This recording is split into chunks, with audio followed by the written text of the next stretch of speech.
Ano mo ba gusto mo?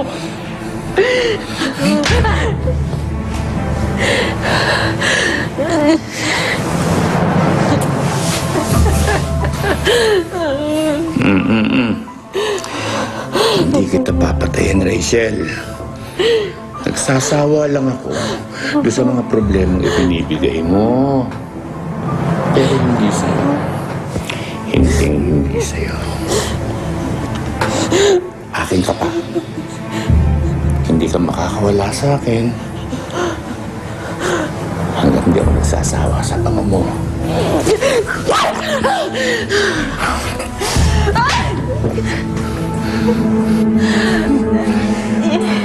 Wala ka pa rin kadala-dala.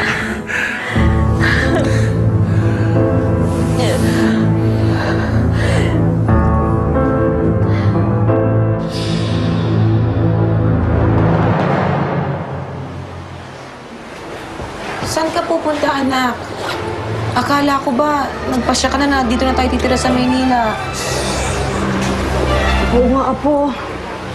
Dumito na lang tayo. Ayoko na palipat-lipat. Hindi na ho. Mas mabuti ako na yung aalis. Dumito na lang muna kayo. Total, may konting pera pa ako natitira dyan. Bibigay ko na yun sa inyo. Tapos maghahanap na rin ako ng ibang paraan para maabutan kayo sa susunod. Anak, bakit ka ba aalis? Biglang-bigla naman. Delikado kung tutuloy pa rin ako dito. Alam niyo naman, hindi pa ako malaya. May kapalit yung pagpapalaya sa akin. At ano ang kapalit? May kinalaman ba si Mayor dito? Lola, mas mabuting huwag niyo na lang malaman yung detalye. Basta huwag kayong aalis dito. Ha? Nay, babalikan ko kayo. Ayusin ko muna lahat. Sigurado yung kapag ko kasama ko na si Rachel.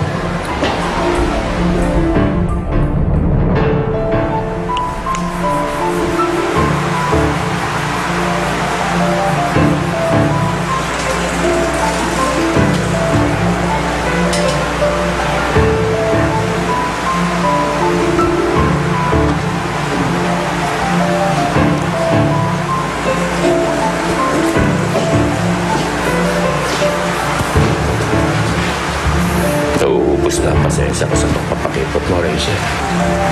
O baka naman talagang gusto mo lang yung lagi ka nasasaktan. Ano pa bang gusto? Nakuha mo lang lahat ang gusto mo. Matuto ka sumunod sa akin.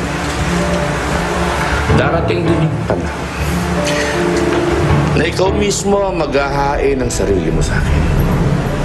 At yun, pinakihintay ko. Sa kapapanan mo. Lalo mo na akong pinasasabik na mangyari.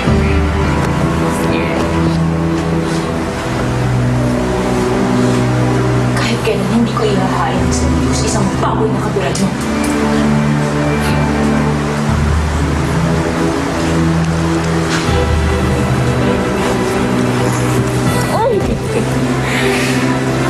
Tingnan natin.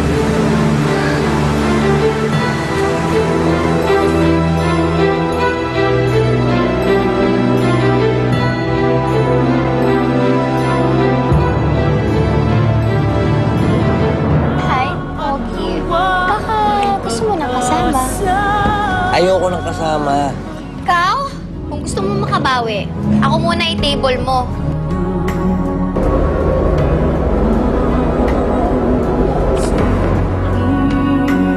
Maligo ka magbihis. Suot mo yan. Ano to? Suot mo yan! Utos na mayor yan. Bigyan mo kami ng isang magandang show, Rachel.